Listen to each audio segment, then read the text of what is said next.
Difaf prépare son prochain cours. Elle est professeure d'anglais dans une faculté de Khartoum. À côté des livres universitaires, des manuels pour les enfants. Elle est obligée de donner des cours particuliers. C'est un boulot très prestigieux, mais ce n'est pas un bon travail en termes de revenus. Ça ne rapporte pas grand-chose. Il faut faire des heures supplémentaires pour pouvoir tenir tout le mois. Avec l'équivalent de 50 € par mois de salaire, elle a du mal à s'en sortir. Lorsqu'elle décide tout de même d'aller retirer de l'argent, c'est une épreuve. La file d'attente occupe une bonne partie de la rue.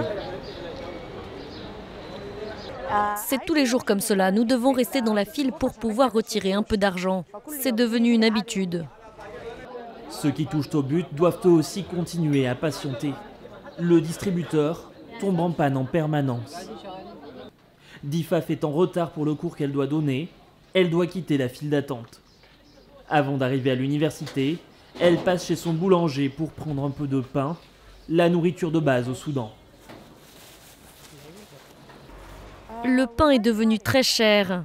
Avant, avec 1 centime, j'avais un pain. Maintenant, le prix a doublé. Même les choses essentielles pour les plus pauvres deviennent très chères. Donc ils manifestent car ils n'ont plus le choix.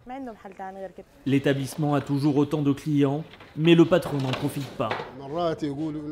Il y a beaucoup de raisons à l'augmentation du prix du pain. En particulier, la farine n'est plus subventionnée par le gouvernement. Si elle l'était toujours, ce serait moins cher. Et le levain, lui, nous coûte maintenant encore plus cher que la farine. Une inflation dévastatrice dans ce pays où 50% de la population vit sous le seuil de pauvreté, selon les dernières statistiques datant de 2009.